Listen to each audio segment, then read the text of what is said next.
18వ రోజులో ప్రవేశించాం. దేవునికి మహిమ కలుగునుగాక. ఈ రాత్రి మన ధ్యానాంశము, ప్రభు తన బిడ్డలను తృప్తిపరిచేవాడు.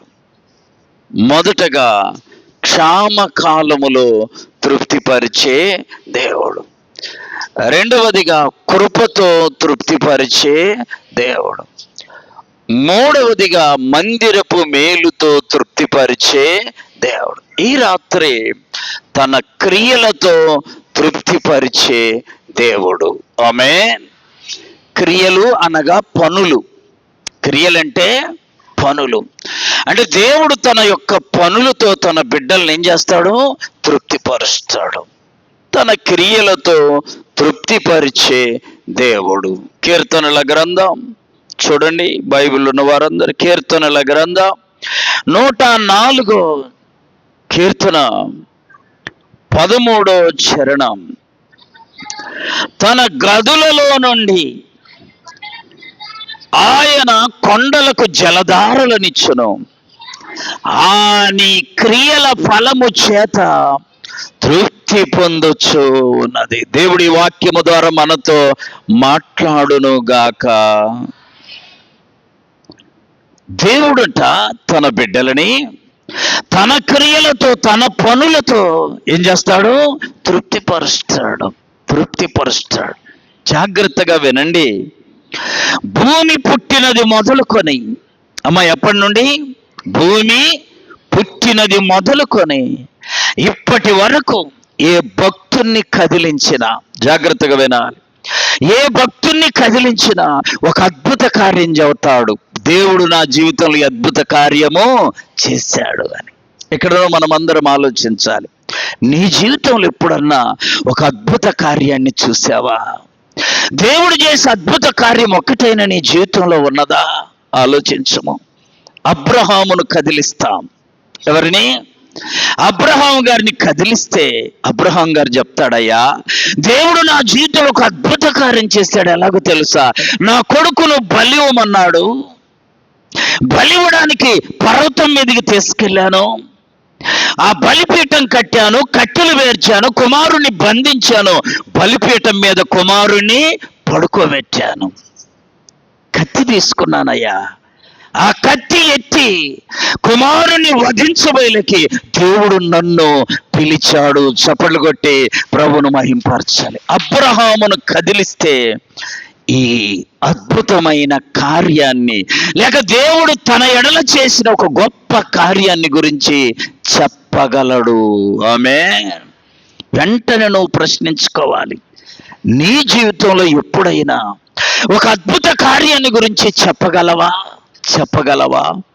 ఖచ్చితంగా ఆయన బిడ్డలమైన మనల్నంట దేవుడు తన యొక్క పనులతో క్రియలతో ఏం చేస్తాడు? తృప్తిపరుస్తాడు. అబ్రహాము ఎంత తృప్తి పొంది ఉంటాడో.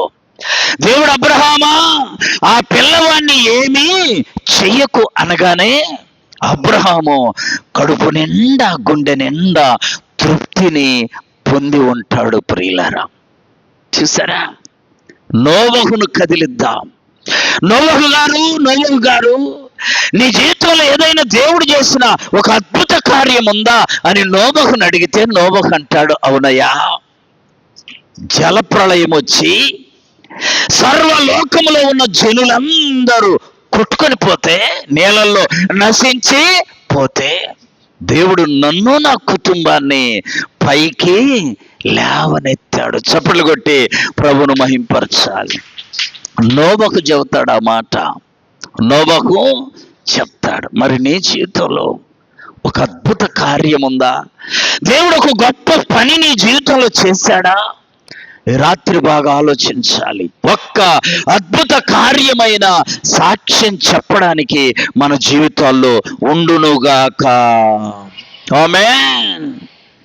చాలా లోతుగా ఆలోచించాల్సిన కార్యం ఇది. జాన్ గారని ఒక గొప్ప దైవ సేవకునిగా ఉండి ఇటీవల మరణించారు. 22 సంవత్సరాలు సరిగ్గా తల్లి తండ్రి ఇద్దరు టీచర్స్, ఒక్క కొడుకు చక్కగా పెంచారు కానీ క్రమము తప్పాడు. పేరేమో జాన్, క్రమము తప్పాడు. లోకములో ఉన్న చెడ్డలవాట్లన్నీ నేర్చుకున్నాడు. తుదకు శరీరము కృషించిపోయింది. 2 కిడ్నీలు ఫెయిల్ అయిపోయాయి. ఇంకా రేపు సాయంత్రానికి చనిపోతాడు, తీసుకెళ్ళమని చెప్పారు హైదరాబాదులో హాస్పిటల్లో. తల్లిదండ్రి టీచర్లు కనుక పెద్ద హాస్పిటల్కి తీసుకెళ్లారు కానీ ప్రాణాన్ని కాపాడే శక్తి వారికి లేదు. తీసుకొని వస్తూ ఉంటే సత్తెనపల్లి రాగానే, సత్తెనపల్లి దగ్గర పెద్ద మీటింగులు జరుగుతున్నాయి. ఆ కారులో వెనక సీట్లో తల్లి మీద తలవాల్చుకుని పడుకొని ఉన్నాడు. తండ్రి ముందు కూర్చొని ఉన్నాడు. అంటున్నాడంటమ్మా, రేపు ఎలాగూ చనిపోతా కదా, ఈరోజు ఆ మీటింగ్ దగ్గరికి వెళ్దాం, ఆ మీటింగ్లో ఈరోజు రాత్రి ఉందాం, రేపు ఎలాగింటికి తీసుకెళ్ళండి, రేపు ఎలాగూ చనిపోతాను. ఆ రాత్రి ఆ తల్లి ఆ కోరిక విని సంతోషపడి దేవుని సన్నిధికి వస్తానంటే తల్లికి ఎంతో సంతోషం. తీసుకొని వచ్చింది, మీటింగ్లో కూర్చోబెట్టింది. వాళ్ళు మీటింగ్ వింటున్నారు, వాక్యం. ఇతను కూడా కారులో పడుకొని ఎక్కడో లాస్ట్ స్టేజీ, ఏ స్టేజీ అక్కడ వింటూ ఉన్నాడు. అప్పుడు అయిపోయింది మీటింగ్ అయిపోయినాక ఎక్కడోళ్ళు అక్కడ పడుకుర్రు. ఈ అబ్బాయి కూడా నేను కారులోనే పడుకుంటానన్నాడు. పడుకున్నాడు. మెల్లగా మాట్లాడుతున్నాడు. ఆహారం పెట్టబోతూ వద్దు. తల్లిదండ్రి బహుగా దుఃఖించి ఏడుస్తూ ఉన్నారు. అయ్యా ఒకసారి దయ చూపయ్యా, ఒకసారి కనికరం చూపయ్యా, ఒకసారి ఒక అద్భుత కార్యం మాకు జరిగించయ్యా వేడుకుంటా ఉన్నారు. సరిగ్గా మధ్యరాత్రి దాటిన తర్వాత ఈ అబ్బాయి ఆ కారులో నుంచి మెల్లగా లేచి అలా కూర్చొని కారులోనే అప్పుడు చేశాడంటండి ఒక ప్రార్థన. ప్రభువా, నేనెప్పుడు నీ సన్నిధిలో ఏమి అడగలా. ఆమేన్. ఏమి అసలు వస్తేగా మా కొంతమంది మందిరానికి రాకుండా వచ్చేవాళ్ళకి చెబుతారు, నా కోసం ప్రార్థన చెయ్యి అంటే ఏమి కోసం ఈయనకు జీతగాడు అన్నమాట. ప్రార్థన చేయి, చాలా తప్పు. జబ్బెవరికి చెప్పండి? నీకు. మందులు వేసుకోవాల్సింది ఎవరు? నువ్వు. హాస్పిటల్కి రావాల్సింది ఎవరు? నాకు జబ్బు వచ్చింది కానీ నువ్వు పోయి హాస్పిటల్ చూయించుకోరా పని, మీ ఆయన్ను పంపు, నీ జబ్బు తగ్గుద్దమ్మా? తగ్గదు, నువ్వు పోయి చూయించుకమ్మా అని చెబుతాడు చాలా మందికి. అప్పుడు అన్నాడంట ప్రభువా, ఏ రోజు నేను ఎప్పుడు నీ మందిరానికి రాలా, నీ మందిరములో ఏమి కోరలా, ఈరోజు కోరుతున్నా. ఒక్కసారి ఒక్క అవకాశం నాకించి నన్ను లేవనెత్తితే ఈ భూమి మీద బ్రతికినంత కాలం నీ పనిలో ఉంటాయా, నీ పరిచర్యలో ఉంటాయా, నీకు నమ్మకంగా బ్రతుకుతాయా అని కన్నీటితో ప్రార్థన చేశాడంట. ప్రియులరా, ఉదయమైంది. అంతకుముందు ఎన్నడూ టిఫిన్ పెట్టండి తింటానని అడగని వాడు ఆ రోజు ఉదయాన్నే కొంచెం టిఫిన్ పెట్టమన్నాడంట. చప్పట్లు కొట్టి ప్రభువును మహిమపరచండి. మరలా పగులుకు లాస్ట్ డే మీటింగ్, చివరి రాత్రిది మీటింగు. చెప్పాడంటమ్మా, అక్కడ చనిపోయే కంటే, ఎలాగ ఈరోజు చనిపోతానని చెప్పాడు డాక్టరు, అక్కడ చనిపోయే కంటే ఇక్కడే చనిపోతా. ఎలాగ శవాన్ని తీసుకెళ్ళరు, ఈ రాత్రి కూడా ఇక్కడ ఉందాము అని చెప్పాడంట. చెప్పి ఆ రాత్రి కూడా మీటింగ్ అయిపోయింది. 1 గంటకు లేచి ఆక్రందన చేశాడంట. ఆక్రందన, ప్రభువా నన్ను లేవనెత్తయ్యా, ఒక్కసారి నన్ను లేవనెత్తు, నీకు సాక్షిగా బ్రతుకుతా, నీకు సాక్షిగా నిలవబడతా, నేనేంటో నా దేవుడేంటో చూపుతానయ్యా లోకానికి. ఇప్పటిదాకా నేను నిన్నేమీ అడగలా చెప్పాడంట. బహు ధైర్యంగా చెప్పగానే మరుసటి రోజు ఉదయానికల్లా దేవుడు శక్తినిచ్చాడు. చనిపోవలసినోడు బ్రతికాడు. అనేక సంవత్సరాలు, 97 సంవత్సరాలు బ్రతికి దేవుని నామాన్ని ప్రకటన చేశాడు. అద్భుతం. ఇప్పుడు ఆయన ఎవరన్నా వెళ్ళి, అయ్యా దేవుడు నీ జీవితంలో కార్యం చేశాడా, దేవుని జీవితంలో చేసిన పనిని గురించి ఒకటి చెప్పాయి అంటే ఏం చెబుతాడో తెలుసా? చచ్చిపోయిన నన్ను ఆమె తిరిగి లేవనెత్తాడయ్యా. ఈ రాత్రి ఇక్కడ నింటున్న మనం అందరం ఆలోచించాలి. నీ జీవితంలో ఒక అద్భుత కార్యం ఉండాలి. ఆమేన్, ఆమేన్. ఆ అద్భుత కార్యము ద్వారా నువ్వు తృప్తి పొందుకోవాలి. ఏమవ్వాలి? నువ్వు తృప్తి పొందుకోవాలి. ఇక బైబిల్లో ఉన్న భక్తులందరి జీవితాల్లో దేవుడు ఒక కార్యాన్ని జరిగించి వారిని ఏం చేశాడో తెలుసా? తృప్తిపరిచాడు. ఆలోచించండి. బైబిల్ గ్రంథంలో గొప్ప భక్తుడైన యోబు గారు ఉన్నాడు. ఆయన ఎన్ని శోధనలు అనుభవించాడో మనకు తెలుసు, ఎన్ని శ్రమలు అనుభవించాడో తెలుసు, ఎంత వేదన పొందాడో కూడా మనకు తెలుసు కదా. 42వ అధ్యాయం తీయాలి. యోబు గ్రంథం 42వ అధ్యాయం 2వ వచనం. ఎన్ని క్రియలంట? దేవునితో అంటున్నాడండి. యోబు గారు అంటున్నాడు దేవునితో ఏమనో తెలుసా? నీవు సమస్త క్రియలను చేయగలవు. చెప్పాలి నోరున్న వారందరూ. ఎన్ని క్రియలు చేయగలడంట?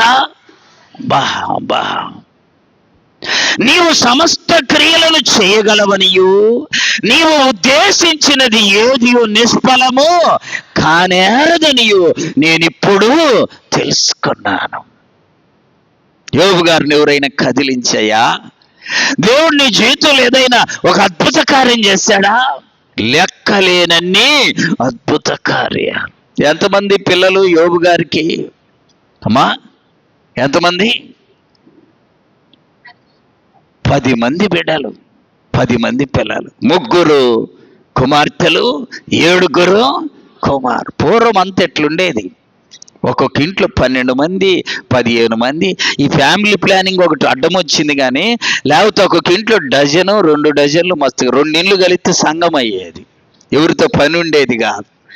ఈ ఫ్యామిలీ ప్లానింగ్. యోబు గారికి 10 మంది పిల్లలండి, 3 కూతుర్లు, 7 కొడుకులు. 12వ వచనం తీయండి. 42వ అధ్యాయం యోబు గ్రంథం 12వ వచనం. యెహోవా యోబును మొదట ఆశీర్వదించిన కంటే మరి అధికముగా ఆశీర్వదించను. అతనికి అంతకుముందు 7,000 గొర్రెలు, ఇప్పుడు ఎన్ని? 14,000 గొర్రెలు. అంతకుముందు 3,000 ఒంటెలు, ఇప్పుడేమో 6,000 ఒంటెలు. అలా వస్తే చివరిలో ఏముందో తెలుసా? అతనికి 3 కుమార్తెలు ఉన్నారు కదా. ఆ కుమార్తెలట ఆ దేశములోనే అంత సౌందర్యవంతులు ఇంకొకరు లేరు. యోబును కదిలిస్తే ఈ అద్భుత కార్యాన్ని చెప్తాడు. ప్రియులరా, నా జీవితంలో దేవుని క్రియతో తృప్తి పొందినటువంటి క్షణాలు లేక గడియలు లేక రోజులు లేక దినాలు లేక సంవత్సరాలు అద్భుతంగా నువ్వు చెప్పగలగాలి. అది భక్తి అంటే. భక్తి అంటే అదండి. అయ్యా ప్రార్థనకి వెళ్తున్నావు, దేవుణ్ణి నమ్ముకున్నావు, నీ జీవితంలో జరిగిన ఒక అద్భుత కార్యం చెప్పని ఎవరైనా నిన్ను అడిగితే నువ్వు చెప్పగలగాలి. ఆమేన్. ఇక పరమ భక్తుడైన దావీదు గారిని కదిలిస్తే ఒక చోట అంటాడు, నేను చావను. ఏం చేయడంట? నేను చావను, సజీవుడనై నా దేవుని కార్యాలను వివరిస్తాను అంటాడు. ఆమేన్. ఎంత ఆశ దావీదు భక్తునికి, ఎంత ఆశ. చూడండి 77వ కీర్తన 11, 12 చరణం. యెహోవా చేసిన కార్యములను పూర్వము జరిగిన నీ ఆశ్చర్య కార్యములను మనసునకు తెచ్చుకుందును.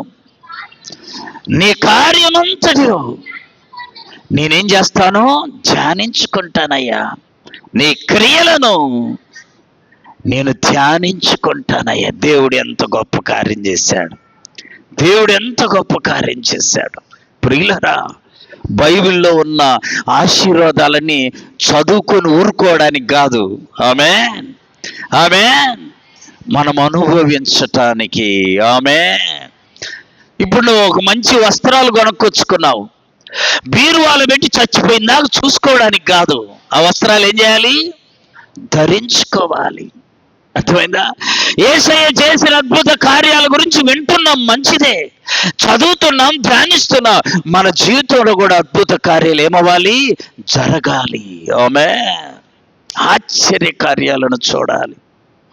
అందుకొరకే దేవుడు తన క్రియలతో తన బిడ్డలని ఏం చేస్తున్నాడు?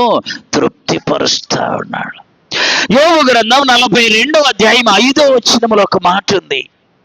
42:5 వినికిడి చేత నిన్ను గూర్చిన వార్త నేను వింటిని, అయితే ఇప్పుడు నేను కన్నులార నిన్ను చూస్తున్నాను. ఇప్పుడు తృప్తి యోబు గారికి.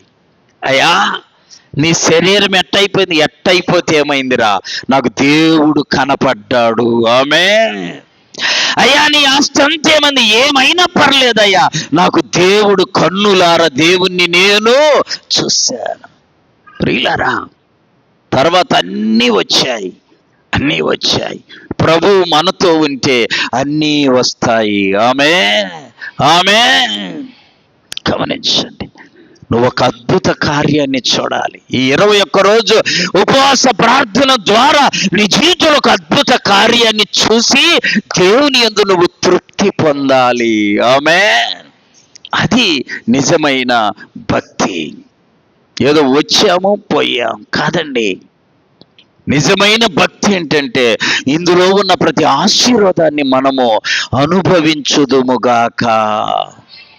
గమనించండి, బైబిల్లో కొంతమందిని కదిలిస్తే కొన్ని సాక్ష్యాలు ఉన్నాయి.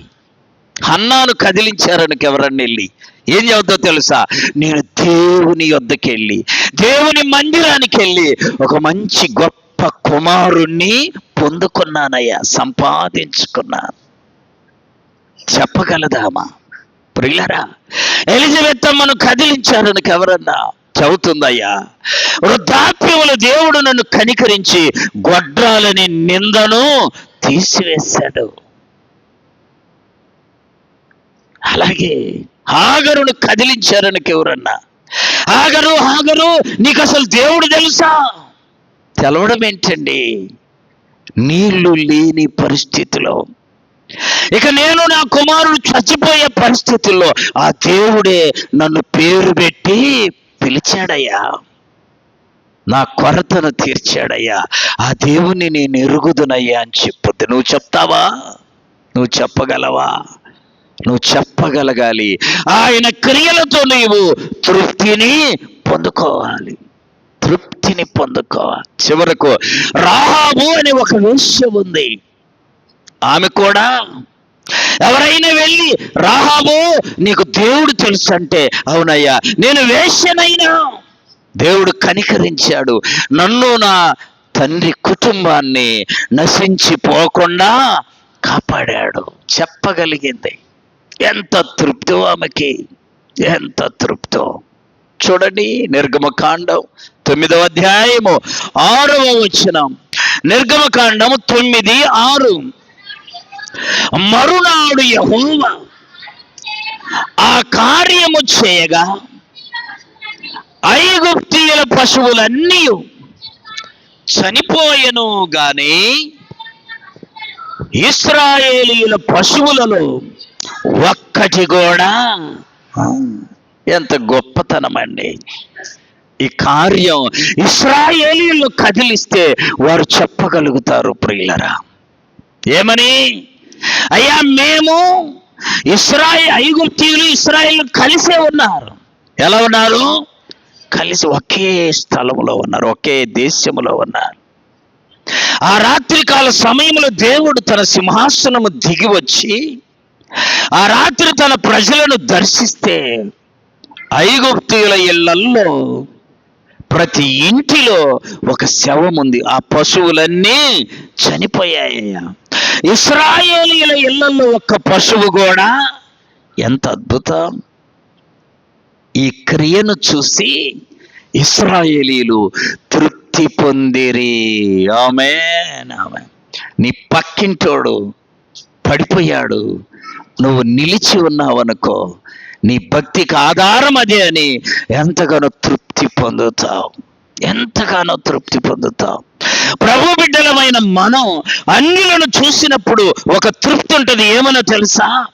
దేవుని మనలని ఎంతగా దీవించాడు, ఆశీర్వదించాడు. నేను చెప్పాను కదా, మన ఊరిలో ఉన్న బ్రాహ్మణులు, ఒకప్పుడు మేము చిన్నపిల్లలప్పుడు బ్రాహ్మణులు మనం వస్తున్నా పోతున్నా దూరంగా వెళ్ళిపోతారు, అంత దూరం వెళ్తారు. మరి ఏంటో మనకు అప్పుడు అర్థమయ్యేది కాదు. ఇప్పుడు వాళ్ళు కూడా ప్రభువులోకి వచ్చారు. చప్పట్లు కొట్టి ప్రభువును మహింపరచండి. ఒకరోజు నేను వాళ్ళ ఇంటికి వెళ్ళాను, వాళ్ళతో పాటు ప్రక్కన కూర్చోబెట్టుకున్నారు. వాళ్ళ టేబుల్ మీద భోంచేసా, వాళ్ళ మంచం మీద కూర్చున్నా. అంటున్నారు, యేసయ్య నిజమైన దేవుడండి. చప్పట్లు కొట్టి ప్రభువును మహింపరచాలి. దూరంగా పోయిన వారిని దేవుడు దగ్గరికి తెచ్చి అంటున్నాడు, మాకెంతో ఆనందం అండి ప్రభువులో, ఎంతో సంతోషం. దేవుడు తన క్రియలతో చెప్పాలి తృప్తిపరిచే దేవుడు. చదువు ఇంకా, ఇశ్రాయేలీయుల ఇళ్లలో ఒక్క పశువు కూడా చనిపోలా. చదుమ్మా, మరునాడు తరువాత చదుమ్మా, 5వ వచనం చదువు. 6 చదివావు కదా, 7 చదువు. రైట్. ఫరో ఆ సంగతి తెలుసుకొని ఇశ్రాయేలీయుల పశువులలో ఒక్కటి కూడా చావలేదు. వాక్యం ఉంది మనకి, నీ ప్రక్క 1000 మంది పడినను, నీ కుడి పక్క 10,000 మంది కూలినను అపాయము నీ యొద్దకు. అబ్బా, అద్భుతమండి, అద్భుతం. జ్ఞాపకం ఉంచుకోవాలి, దేవుని క్రియలతో నువ్వు తృప్తి పొందాలి. ఆమేన్, ఆమేన్. నువ్వు ఒక సాక్షిగా నిలబడాలి, అది దేవునికి ఇష్టం, దేవునికి ఇష్టం. నిర్గమకాండం 11వ అధ్యాయం 3వ వచనం, యెహోవా ప్రజల ఎడల ఐగుప్తీయులకు కటాక్షము కలుగజేసెను గనుక, అదిగాక ఐగుప్తు దేశములో మోషే అను మనుషుడు ఫరో సేవకుల దృష్టికి, ప్రజల దృష్టికి గొప్పవాడైపోయాడు. కంటిన్యూ చదువుమా. మోషే ఫరోతో ఇట్లా, నేను దేవుడు చెప్పేది ఏంటంటే, మధ్యరాత్రి నేను ఐగుప్తు దేశంలోనికి బయలు వెళ్తాను. అప్పుడు చూసారా, సింహాసనం మీద కూర్చున్న ఫరో మొదలు దాసుల యొక్క తొలి పిల్లల వరకు ఐగుప్తు దేశమందలి తొలి పిల్లలందరూ చనిపోతారయ్యా. చూసారా, ఇప్పుడు ఊర్లో ఉన్నావు కదా నువ్వు, అందరి ఇళ్లలో కీడు జరిగిన ఇంట్లో జరగకపోతే ఎంత తృప్తి. ప్రార్థనకి వెళ్ళా కాబట్టి దేవుడు నన్ను కాపాడాడు, అదొక తృప్తి, అదొక తృప్తి. ఐగుప్తుల ఇళ్లలో, అందరి ఇళ్లలో ఎవరెవరు తెలుసా? సింహాసనం మీద ఉన్న ఫరో మొదలు ఆ దేశంలో ఉన్న దాసి ఇళ్లలో కూడా తొలిచూలున పుట్టిన పిల్లలందరూ చచ్చిపోయారు. ఇశ్రాయేలీయులలో ఇళ్లలో ఒక్కరు కూడా చనిపోలా, ఒక్కరు కూడా చనిపోలా. ఎంత అద్భుతమండి. అది చూసినప్పుడు వాళ్ళకి ఎంతో తృప్తి, ఎంతో తృప్తి. మా ప్రభువు మమ్ములను రక్షించాడు, ఆమె మా ప్రభువు మమ్ములను కాపాడాడు, కాపాడాడు. అద్భుతమైన సాక్ష్యం చెబుతారు వాళ్ళు. ప్రియులారా, విశ్వాస జీవితంలో ఖచ్చితంగా ప్రతి విశ్వాసి కొన్ని ఆత్మ సంబంధమైన ఫలాలను ప్రభు దగ్గర నుండి పొందుకొని ఉండాలి, పొందుకొని ఉండాలి. సువార్తయ్య అని ఒక ఆయన ఉన్నాడు. పేరేంటి? పేరే సువార్తయ్య. ఏం పేరు? సువార్తయ్య. ఒక పల్లెటూరు అది. నన్ను పిలిస్తే వెళితే ఆ బస్సు దిగి ఫలానా ఆయన ఇల్లు ఎక్కడయ్యా అంటే, అదిగో అక్కడేనయ్యా. అమ్మో, ఆయనతో తమాష కాదు అన్నాడు. ఏందనంటే, కొడుకు కావాలి నాకని ప్రార్థన చేశాడు, కొడుకు పుట్టాడు. అందరికి చెప్పాడు ముందే, నేను ప్రార్థన కొడుకు కావాలని చేస్తున్న, కొడుకే పుడతాడు. మళ్ళా ఆ కుమారుడు ప్రసవించి కొంతకాలం అయినాక చెప్పాడంట, 2 బిడ్డలు కావాలని ప్రార్థన చేస్తున్నా, 2 పుడతారు చూడమన్నాడంట. కరెక్ట్గా 2 కుమార్తెల కవల పిల్లలు పుట్టారు. అప్పటి నుంచి ఊరంతా ఆయనంటే భయం. ఏం చెబితే అంటారు. బోరు వేస్తున్నారు అనుకో, నీళ్ల బోరు, ఆయన పిలిచి ప్రార్థన చేసుకుంటే, ఎడయండి నీళ్లు పడతాయండి, అక్కడ నీళ్లు పడేయంట. ఊరిలో ఏ కార్యం జరగాలన్నా ఆయన లేనిది జరగదండి. 3 దూలాలతో ఇల్లు వేయకూడదని అందరు అంటుంటే, ఆయన అన్న, నేను 3 దూలాలతోనే వేస్తా.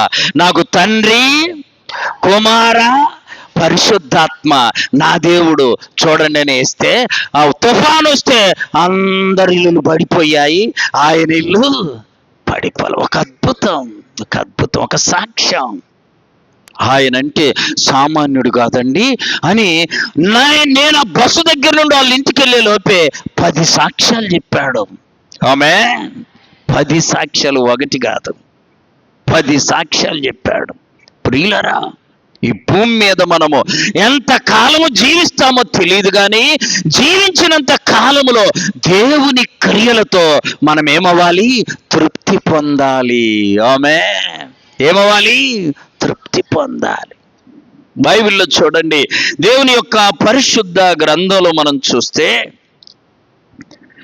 దేవుని యొక్క మహాకృపను బట్టి 77వ కీర్తన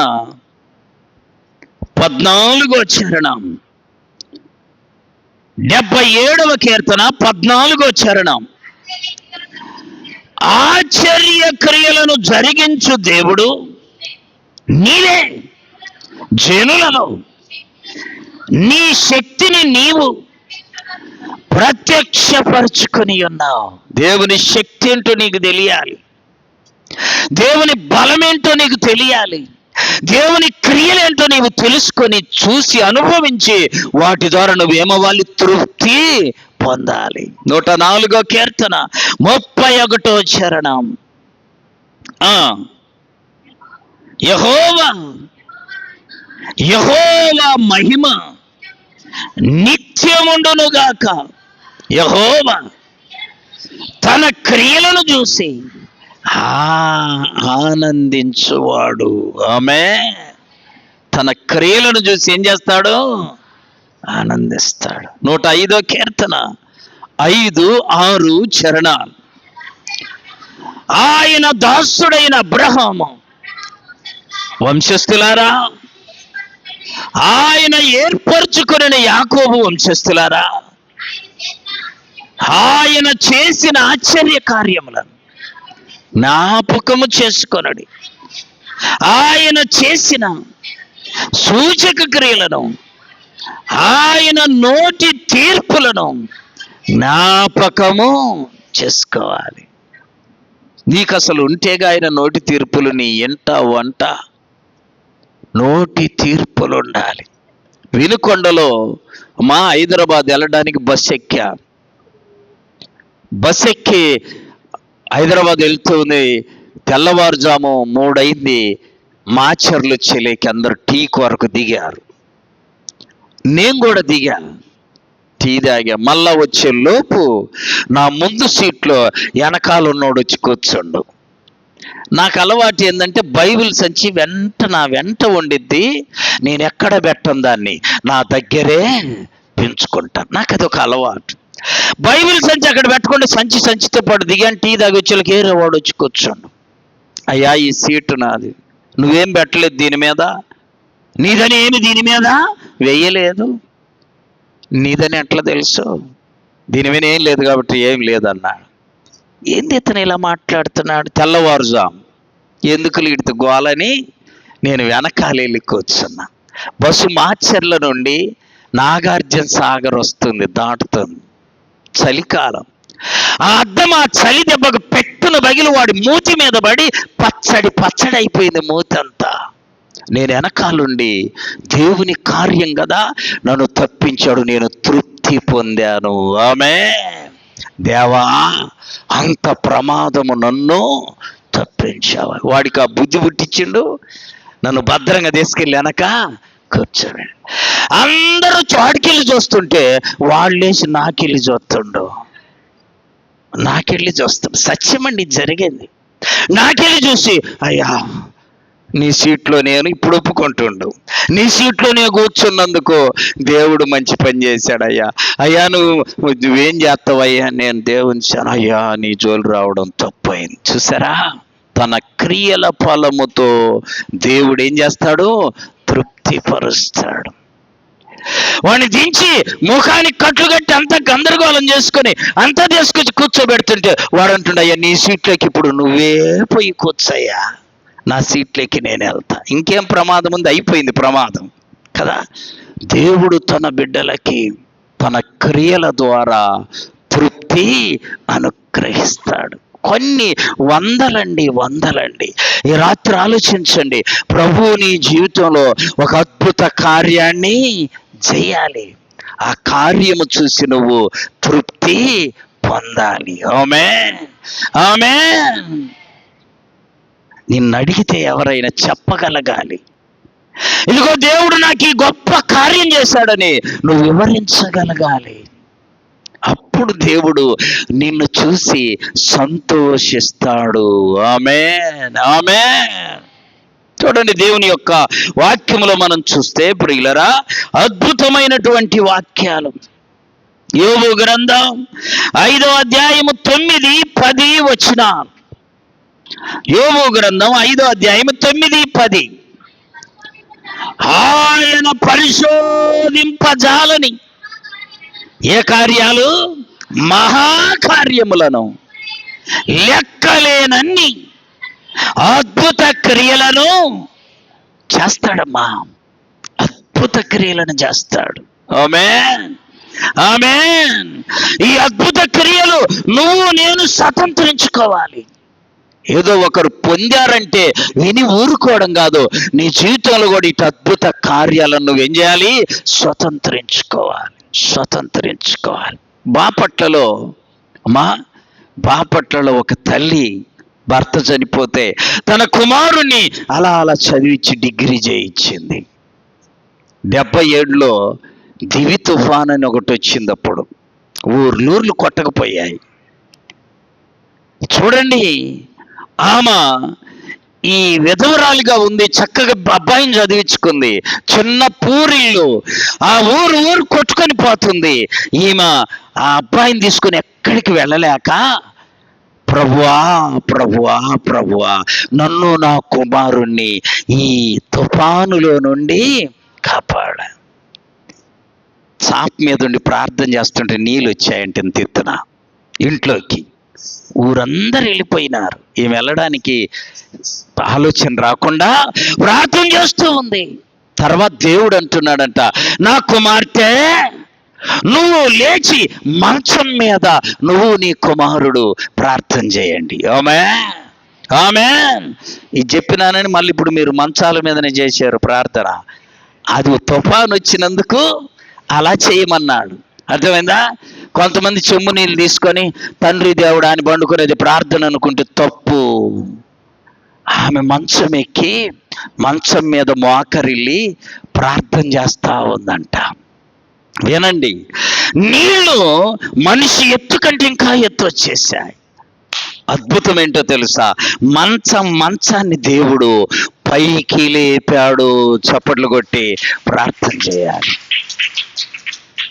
అప్పుడు ఆమె ప్రార్థన చేస్తూ అనుకుందంట, ప్రభువా నన్ను బ్రతికించావు, నా కొడుకును బ్రతికించావు, నా కొడుకు నీ సేవే చేస్తాడు, నీ సేవకే ఇచ్చేస్తున్నానని చెప్పాడు. ఆయనే వరకుమార్ అనే సేవకుడు. మా ఇంట్లో అందరి పెళ్ళిళ్ళు ఆయనే చేశాడు. దేవునికి మహిమ కలుగునుగాక. చూడండి, మంచముతో పాటుగా బిడ్డను తనను దేవుడు ఏం చేశాడు? పైకి ఎక్కడికి వెళ్ళినా ఆయన సాక్ష్యం చెబుతాడు. ఆమెను కదిలిస్తా సాక్ష్యం చెబుద్ది. నీకుందా సాక్ష్యం? నీకుందా? దేవుడంట తన క్రియలతో తన బిడ్డలని చెప్పాలి తృప్తిపరిచే దేవుడు. ఆమె కడుపు నిండిపోద్ది ఆ సాక్ష్యం చెప్పుకుంటే. ఆ కడుపు నిండిపోయేంత సాక్ష్యం అది. ఎలా పంపించావమ్మా సేవకుని కొడుకుని? ఇదిగో ఇలా జరిగిందయ్యా, చచ్చిపోవాల్సిన వాళ్ళమయ్యా ఇద్దరం, కానీ దేవుడు ఏం చేశాడు? బ్రతికించాడు. నా బిడ్డను సేవకే ఇచ్చేసా. తృప్తి, తృప్తి. అది చూసి దేవుడు ఆకాశమందు ఏం చేస్తాడు? సంతోషిస్తాడు, సంతోషిస్తాడు. చదవండి వాక్యములో ప్రియులారా, యోబు గ్రంథం 9:5-9 చదివారు కదా. అపోస్తుల కార్యముల గ్రంథం 14వ అధ్యాయము 17వ వచనం. అయినను పైన ఆకాశము నుండి, ఆయన ఆకాశము నుండి మీకు వర్షమును ఫలవంతములైన ఋతువులను దయచేయుచు ఆహారమును అనుగ్రహించుచు ఉల్లాసముతో మీ హృదయములను నింపుతున్నాడు. ఆమేన్. దేవుడే ఆకాశము నుండి వర్షమును ఇచ్చువాడు, కురిపించువాడు. మనుష్యుల ద్వారా ఈ కార్యము జరుగుద్దా? జరగదండి. దేవుడు మాత్రమే ఆకాశము నుండి వర్షమును ఇచ్చువాడు. చదవండి 2వ దినవృత్తాంతముల గ్రంథం 20వ అధ్యాయం 15 నుండి చదవాలి. 2వ దినవృత్తాంతములు 20:15 నుండి చదుమ్మా. యోదావారలారా, యెరూషలేము కాపురస్తులారా, యెహోషాపాతు రాజా, మీరందరూ ఆలకించండి. యెహోవా సెలవిచ్చినదేమనగా, ఈ గొప్ప సైన్యమునకు, శత్రురాజు గొప్ప సైన్యానికి మీరు భయపడకుడి, జడియకుడి. ఈ యుద్ధము మీరు కాదు, దేవుడే జరిగించును. ఆమేన్. అద్భుతం అండి. మనకొచ్చే యుద్ధాలు అందరం రుచి చూచి ఉంటాం. ఆ యుద్ధాన్ని చూసినప్పుడు భయపడకూడదు, జడియకూడదు. మన పక్షాన ఆయనే యుద్ధము చేస్తా. యుద్ధము యెహోవాది, యుద్ధము యెహోవాది, యుద్ధము యెహోవాది, యుద్ధము యెహోవాది. రాజులు మనకెవ్వరు లేరు, చోరులు మనకెవ్వరు లేరు, రాజులు మనకెవ్వరు లేరు, చోరులు మనకెవ్వరు లేరు.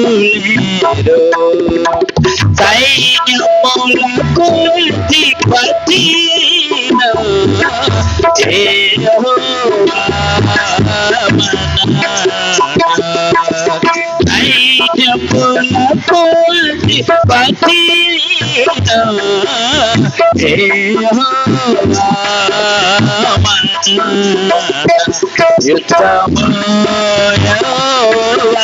యెహోవాది, యుద్ధము యెహోవాది, యుద్ధము యెహోవాది,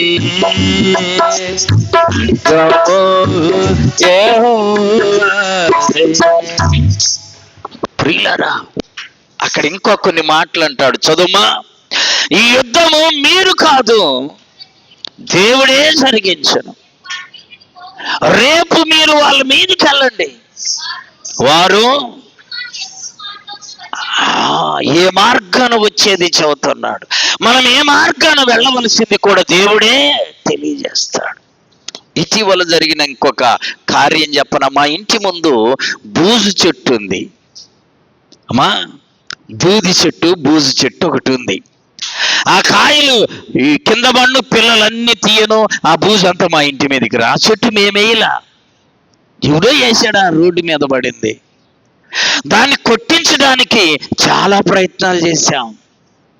ఎన్ని రకాలని, చివరికి ఒక 5,000 ఖర్చు పెట్టైనా దాన్ని ఎలాగూ కొట్టించాలని ఎంత ప్రయత్నం చేసినా కుదరలా. ప్రభు చేతికి అప్పగించాం. ఒకడొచ్చి బతిమలాడి వాడు కొట్టుకొని వెళ్ళిపోయాడు. దేవునికి మహిమ కలుగునుగాక. ఎంత తృప్తి దానికి వెళ్ళి చూస్తే. మనతో ప్రమేయం లేకుండా, మనతోటి పని లేకుండా 5,000 ఖర్చు పెట్టి కొట్టాలనుకుంటే 5,000తో కూడా పని లేకుండా కొట్టుకొని వెళ్ళిపోయారు ప్రియులరా. ఆ సమస్యను దేవుడు తొలగించాడు. దేవుడు తన క్రియలతో తన బిడ్డలను తృప్తిపరుస్తాడు. ఆమేన్. చివరిగా మనకు కూడా దేవుడంట మన క్రియలను బట్టే ప్రతిఫలము ఇస్తాడు.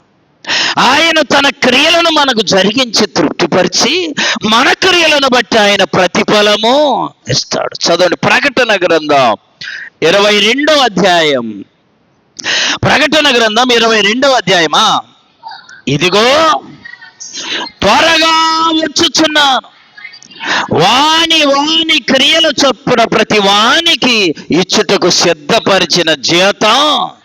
అబ్బా, ఇప్పుడు మనకు జీతం ఎట్టిస్తాడు? క్రియలను బట్టి, అంటే పనులను బట్టి, నువ్వు చేసే పనులను బట్టి నీకు ప్రతిఫలము ఇస్తాడు దేవుడు. అంతేకాదు, కొరింథీయులకు రాసిన 2వ పత్రిక 5వ అధ్యాయం 10వ వచనం. 2 కొరింథీ 5:10. ఎందుకనగా తాను జరిగించిన క్రియల చొప్పున అవి మంచివైనను సరే చెడ్డవైనను సరే ఈ దేహముతో జరిగించిన వాటి ఫలమును పొందడానికి మనమందరము యేసయ్య న్యాయపీఠము ఎదుట నిలవబడతాం. అప్పుడు గ్రంథాలు తీస్తాను. అయ్యా, నీ క్రియలు ఇగో, నీకు ప్రతిఫలము ఇదిగో. అయ్యా, నీ క్రియలు ఇదిగో, నీకు ప్రతిఫలం ఇదిగో. గమనించండి, నీ క్రియలు మంచివైతే నీకు జీతం కూడా మంచిగా ఉండేది. నీ క్రియలు చెడ్డవైతే నీకొచ్చే ప్రతిఫలం కూడా చెడుగానే ఉంటుంది. జాగ్రత్త. ప్రభువు నీ ఎడల అద్భుత క్రియలను చేయాలని, ఆశ్చర్య క్రియలను చేయాలని, అద్భుత కార్యాలను జరిగించాలని చూస్తూ ఉన్నాడు. ఆయన వైపు తిరుగు, ప్రభువును అడుగు. ప్రభువు, నా జీవితంలో ఒక అద్భుత కార్యం జరిగించయ్యా, నేను సాక్ష్యం చెప్పాలి, సాక్షిగా నిలవబడాలి. ప్రభువును అడుగు. తన క్రియలతో తన బిడ్డలను తృప్తిపరిచే దేవుడు మనకున్నాడు. అట్టి దేవుని కలిగి ఉన్న మనం ఆ క్రియలను పొందుకొని తృప్తి పొందుదుముగాక. మోకరించండి, ప్రార్థన చేసుకుందాం.